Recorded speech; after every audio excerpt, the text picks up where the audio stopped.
Hey food bloggers, thank you so much for joining me in this mindset and self-care focused episode here on Eat Blog Talk.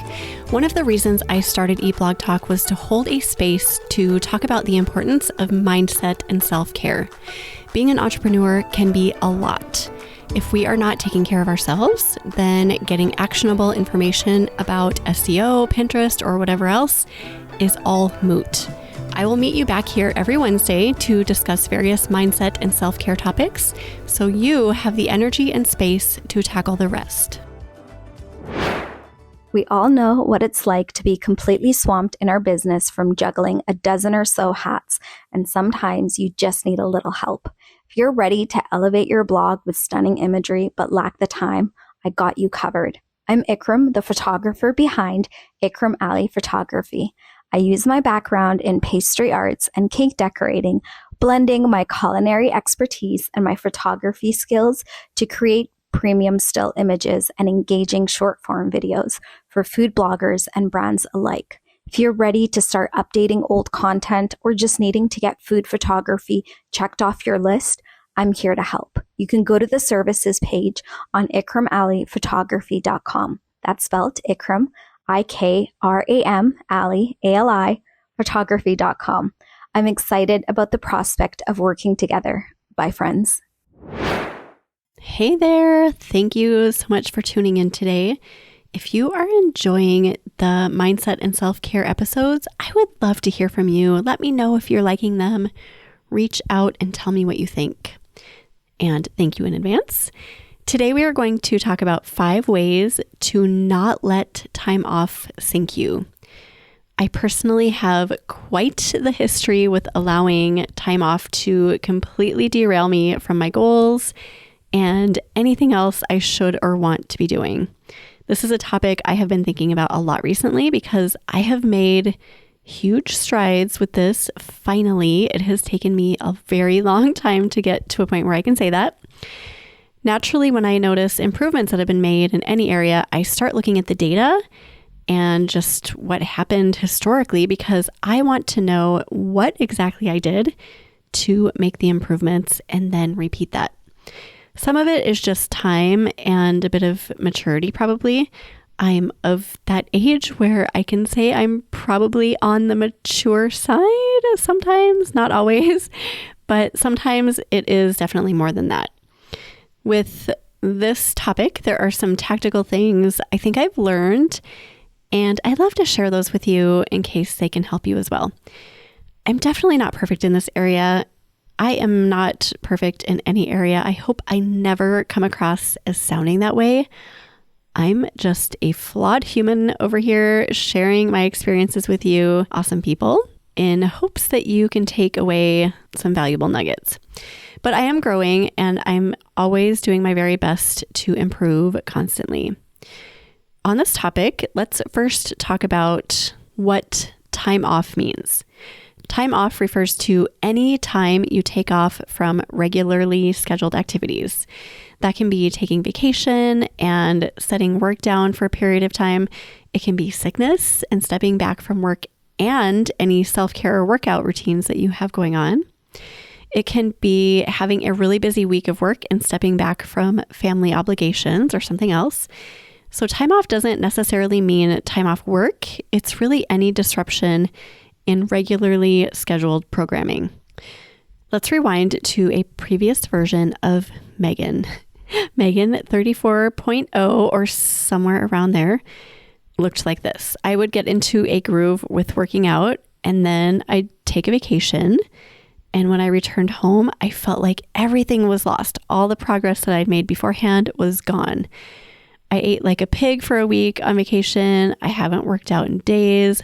What's the point? So I would stop working out, leading to massive guilt and probably overeating, eating garbage, feeling lazy, losing confidence, blah, blah, blah. All that icky stuff compounded. There were a couple years before and after our second son, Sammy, joined our family when I just did not exercise at all. I was working full time at that point. We were up to our necks in medical appointments and surgeries for our oldest son. I just started my blog. Life was so busy.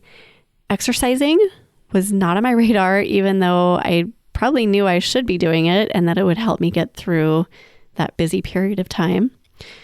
There was this one winter morning, I remember I just decided that I was going to go for a run, even though I hadn't worked out in years. My workout shoes were dusty. They were probably a million years old. And did I mention it was winter outside? But for some reason, I thought it was a really great idea to go for a run. So I put on my gross old crusty shoes and I bundled up, and I got 1 block from our home before stepping on a patch of ice and falling on my butt. I took that as a sign that maybe I should just stop and I should not be exercising. I told myself that was it. It's not meant for me. I should turn around. So I went home, my head hanging low, feeling really embarrassed and kind of ashamed of myself. And I didn't exercise again for another year. Fast forward from there to another version of Megan, probably Megan 41.0 or something like that. At that point in my life, vacations were not as plentiful as they are now, but we did still prioritize taking them occasionally with our family and with just me and Dan. Time leading up to vacations back then, so taking that intentional time off of work, was supremely stressful. I remember writing out my huge list of all the things I needed to do before we left. About a week before vacation, I would spend the entire week leading up to vacation working myself to the bone just so I could take that time off work. By the time we left for vacation, I was a mess. Looking back now, of course I was, understandably so. I was exhausted. I'd probably squeezed in 2 weeks or more worth of work in like 5 days or something like that. Vacation, once we got on it, wasn't as enjoyable as it could have been because I was trying so hard to recoup those first few days. I was tired the entire time. And when we got back from vacation, I'd either get right back into work and get sick, or I'd avoid work entirely, falling behind with everything else and compounding the stress and the madness. Oh my goodness. These sorts of situations were very common for me for more years than I would like to admit.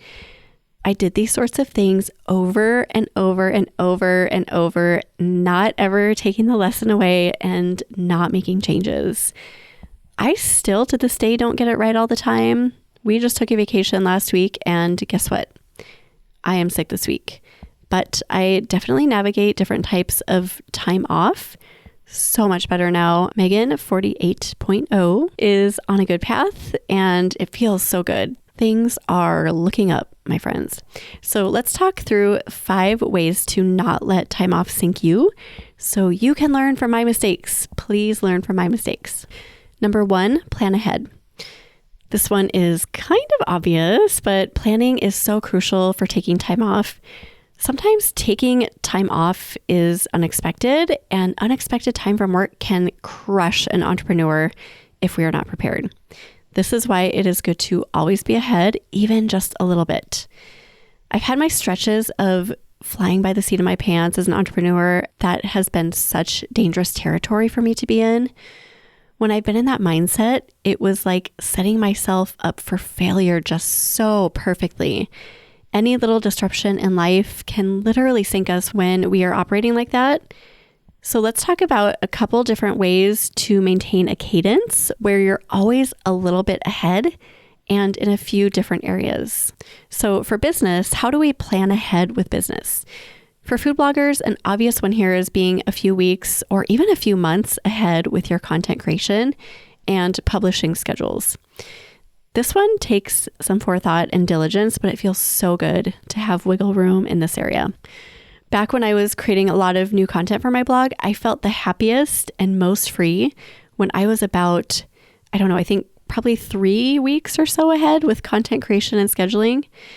For some of you, it might feel really daunting to get to this point where you can accomplish something like this, but I promise that it is so worthwhile to put in the effort with it. For about the first year of having this podcast, fly by the seat of my pants was literally my middle name. I would record an episode on Friday. I'd edit it on, Saturday or Sunday, and I would publish it Monday. That is absurd. I cannot even imagine doing this now. I would die. I am currently 2 months ahead of schedule with recording podcast interviews. So if I want to take a month off work and take my roller coaster enthusiast kid to Valley Fair every single day, I could do it. And nobody would have any idea. I don't pre-plan like this with every piece of my business, but for the big things, the important things, I definitely do. This is a huge priority of mine. When taking intentional time off work, we food bloggers like to get ahead before we leave, right? So if you're taking vacation, it's nice to be able to do the work that you would be doing while you're on vacation ahead of time. So let's address this really quick. If you have a vacation planned, for example, and you'll be taking a week off of work, disperse all the tasks that you would need to complete that week that you're taking off into your schedule in the weeks leading up to vacation.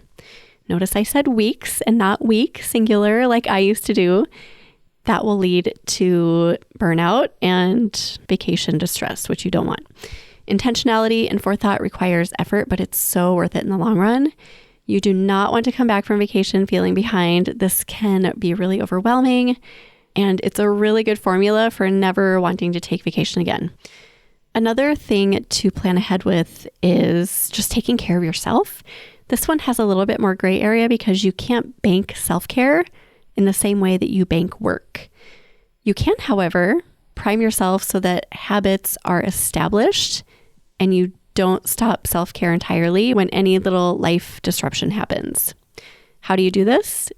You prioritize self-care as much as possible. Get into a good groove with a morning routine. Not just that, but fall in love with your morning routine. Or if it's not a morning routine, whatever you do to perform self-care throughout the day. Fall in love with it. When you are in a groove and set the ground rules with this, you don't want to fall off the wagon. I'm in this place currently where I can see my mental state start slipping when I'm out of my self-care routine for too long. I notice it now and I get right back into it because I don't want to be in a place where I'm not taking care of myself. Even when I'm sick, I try to do at least some portion of my morning routine. So I will still sit down with my gratitude journal and meditate, for example, if working out is not an option. All of the time that I put into self-care when I'm living normal life and feeling good, leading up to being sick or leading up to vacation, keeps me wanting to continue it. When we go on vacation, I take extra walks to supplement exercise. I find a place to meditate, even if it's in the corner of our RV. And my diligence with this keeps me on track so I don't come back feeling like everything's been lost. That's not to say that I don't get off track ever. I definitely do. But the more pre-work I do in this area keeps me from staying down. If I slip and fall on the ice now, I start walking or I go inside and do jumping jacks. I don't let it stop me completely. Another way to plan ahead is with life. This one can really sneak up on me. A life disruption, such as sickness, vacation, or whatever, used to set me back with keeping up with my home and just my life to-do list. So a small pile of laundry would turn into this huge, insurmountable mountain that I wanted to throw in the dumpster. A few appointments that I needed to schedule would turn into a dozen calls I was way behind on. So like the self-care, the way to plan ahead with life tasks is just to stay on top of them when things are flowing. You could set aside an hour each week to make calls or do a load of laundry every other day, do the dishes every night, do what you need to do to not let things pile up in this area, and that is going to set you up for success. When time off happens, whether planned or unplanned, you won't feel sunk, and getting back into the groove is so doable. Number 2, allow for wiggle room. Allowing for wiggle room isn't always possible, especially when sickness is involved. Those head colds or flu bugs, whatever hits your body, can totally sink us within minutes of feeling great. Am I right? But when it is possible, allow for that wiggle room. When a vacation or maybe maternity leave, any other planned time off is happening, be realistic about your re-entry into work or whatever you're getting back into. Assume that you will be preparing for said event or activity for, 1 to 2 to 3 days before you leave, and that you'll need 1 to 2 to 3 days of recovery afterward. This especially applies to the introverts out there. Shout out to my fellow introverts. At the time I'm recording this, we are just under 2 weeks away from Flavor Media Summit. This is a huge event, the largest event by far that I have ever hosted. So a few months ago, I knew I would need to build some wiggle room into my calendar, both before and after the event. I have little to no calls scheduled the week prior to Flavor Media. We are not hosting guests in our home. I am saying no to all invitations leading up to the event. I am not recording podcast interviews. My schedule is very open. After the event, same thing. No podcast interviews or calls the entire week after, aside from my mastermind group. My business partner, Melissa, and I are planning a massive down day immediately after the event, which may involve some sort of spa treatment, I hope. Self-care will be the theme of that entire week for me afterward. This is wiggle room. Depending on the magnitude of your event or time off that you're taking, it might be less or it might be more than what I'm doing with Flavor Media. Just factor that wiggle room into your calendar and err on the side of too much versus not enough. Like I mentioned earlier, when I don't allow for wiggle room, I get sick. Then I'm forced to take time off anyway. It's so much better when I plan the wiggle room and time to recoup and stay healthy. Number 3, choose a jump back in date and stick to it. The planning and the wiggle room are super important, but so is getting back to work or getting back to exercising or doing yoga or getting back to whatever it is that you've been taking a break from. Remember Megan 41.0, who didn't plan for time off and who got back from vacation and felt like a massive pile of garbage was heaped on top of her, so she didn't even move or do anything. She avoided jumping back in at an appropriate time, compounding that work, and inevitably making the following few weeks a horrendous, messy experience. Once your time off is done and you've given yourself the wiggle room that you've needed, it is time to get back to it. I think this one is especially hard when it comes to getting back into something like exercising or self-care. With work, it's obvious what needs to be done to stay on track with your business goals, but those other things can so easily be pushed ever so gently to the back burner, at least for me. Ironically, those are the things we need the most because without them, everything in life becomes more difficult. It's so easy for me to fall into the thinking of, I'm off track and I ate like crap, so what's the point? Before I know it, 2 weeks have slipped by and I'm still eating like I'm on vacation and I'm still avoiding the gym, blah, blah, blah. This is one of the biggest things I have learned in the past few years. When it is time to get back at it, it is time to get back at it. I mentioned that I'm just coming off a sickness. I hate that I was not able to work out for 3 days and that I haven't been as productive with work for the past few days. My morning routine has taken a backseat to getting sleep, getting rest, and blowing gobs of gross snot from my nose. You're welcome. A previous version of me would have thrown in the towel completely. I would have fallen into that what's the point mindset and let all of the hard work that I've done leading up to this point completely go to waste. But I refuse to do that anymore. Sickness is not going to stop me. This morning I was feeling good enough to work out, so I did. I didn't work as hard, but that's okay. I got back in and that felt really good. So find a good jump back in day, whether your time off has been planned or unplanned, and just do it. Don't delay on this. Your body and mind and work, and most importantly, your future self will thank you. Number 4, work on your mindset. Every struggle that we've talked about so far has been a mindset issue. Me slipping on the ice and walking back home, that is mindset. Thinking I don't need or deserve wiggle room before or after a vacation, mindset. Getting sick after pushing too hard before or after time off, mindset. How you deal with time off all comes down to the state of your mind. Establish that morning routine, meditate, exercise regularly. Do things that help you build up your confidence. Understand that you are worthy of taking time off. You're also worthy of loving and caring for yourself. Read books and listen to podcasts that support a healthy mindset. Place yourself in groups of people who support and encourage a healthy mindset. Listen to eBlog Talk mindset and self-care episodes regularly so you are always keeping mindset at the top of your mind. The sole reason I started recording these episodes was because mindset is everything. As a busy entrepreneur, you need to take time off to stay healthy, and taking time off requires mindset work. It's like this lovely little hamster wheel that you want to keep moving along. So take the time off, do the mindset work, keep that healthy little hamster wheel spinning, and everything will work so magically. Number 5, ditch the guilt.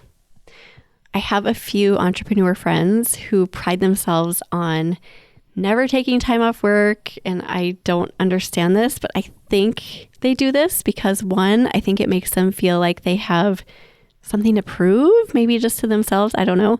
And 2, they feel guilty when they take time off work. This is such an old school way of thinking because guilt has no place in your business. It has no place in your life, period. Planned time off from work helps your productivity. It helps your creativity. It helps you to show up as a more healthy and capable human to your followers, users, audience, listeners, whatever. I will be bold enough to say that time off is essential. It's critical. It's imperative. I know some people would disagree with this, but I stand by it and so firmly believe in that. Embracing this concept is going to help you prepare, plan, and create space around your precious time off so that you can show up with a healthy mindset. It's also going to help you ditch the guilt. Guilt is such a heavy load and it will weigh you down. It will weigh your business down. As entrepreneurs, and especially as women, we need to stop feeling guilty for taking time we need for self-care. We need to stop feeling guilty when we don't follow through on self-care. And we need to stop feeling guilty about taking time off work that we need. Friends, you guys work so hard. I see you working your butts off. You deserve to feel good, which means dedicating time to you and taking time off work occasionally, and sometimes not just occasionally, but a lot. Not carrying guilt around is going to help you bounce back quickly after any time you take off. It feels like women especially carry so much guilt, and we just have to get rid of it. It serves no purpose in our lives or our businesses. That is all I have for you today, my friends. So let's do a quick recap. 5 ways to not let time off sink you. Number 1, plan ahead. Plan ahead with business, self-care, and life tasks. Number 2, allow for wiggle room. Number 3, choose a jump back in day and stick to it. Number 4, work on your mindset. And number 5, ditch the guilt. I hope you all found this episode helpful. I would love to hear from you. Reach out and say hello. And I hope you have a wonderful rest of your week. Thank you so much for listening. See you next week. Thank you so much for listening to this mindset and self-care episode here on eBlog Talk. If you are a food blogger providing a service for other food bloggers and you want to spread the word about the value that you offer, I would love to offer you a free way to do just this. Send me a 60-second audio clip to be featured in a mindset and self-care episode here on eBlog Talk in 2024. Go to eblogtalk.com/audio clip to learn more.